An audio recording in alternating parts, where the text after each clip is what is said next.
Amina. Watazamaji wangu, nimerudi tena kwa uwanja, mimi yule Bishop Nyongesa, BPM Nairobi. Nataka kuimba huu wimbo kwanza, mkaone yale ambayo Mungu anazidi kuyatenda. Bwana wa mabwana umeinuliwa, mataifa yote yanakuabudu. Bwana wa mabwana umeinuliwa, mataifa yote yanakuabudu. Bwana wa mabwana umeinuliwa, mataifa yote yanakuabudu. Bwana wa mabwana umeinuliwa, mataifa yote yanakuabudu. Bwana wa mabwana umeinuliwa, mataifa yote yanakuinamia. Bwana wa mabwana umeinuliwa, mataifa yote yanakuabudu. Haleluya. Amen. Bwana Yesu asifiwe. Amina. Nataka kukutangazia mtazamaji wangu mpendwa, ninajua kwamba wengi mnanitazama kutoka hata na nchi za nje ya mataifa mbalimbali. Yes. Maeneo haya Mungu aliweza kunituma katika mlima huu wa Mount Elgon.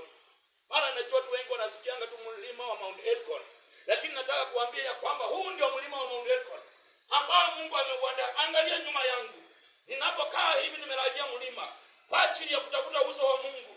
Usiku na mchana ni kutafuta uso wa Mungu. Mtu wa Mungu ambaye umeokoka, ingia zaidi katika maombi. Sama, tafuta uso wa Mungu. Wakati unapotafuta uso wa Mungu, Kristo naye atakuonekania. Maana anatuambia kwamba munitafute nami matamu nitapatikana. Niko katika mlima wa Mungu katika jina la Yesu Kristo. Mahali hapa asijakuja kwa ajili ya biashara yoyote. Mahali hapa nimekuja kwa ajili ya kunyenyekea na kumulilia Mwenyezi Mungu, ili Mwenyezi Mungu akaweze kutenda kazi yake. Watu wake wakapone, wagonjwa wakapone, viziwi wakafunguliwe, tasa wakasae. Maana mlima huu umebeba mambo makuu, mambo makubwa. Ukiona watu ambao wameinuliwa kiimani, kiutuma, wanapoingia katika mlima huu wa Mount Elgon, kuna siri kubwa sana. Na mtu wa Mungu hawezi kuingia katika mlima huu wa Mount Elgon ukiwa umejichanganya hapa. Mungu anataka watu wale ambao ni watakatifu, watu ambao wamejituma, wamejitolea kwa ajili ya kufanya kazi yake. Hao ndio wanaingia kwenye hiyo mlima. Maana si kazi rahisi hivyo.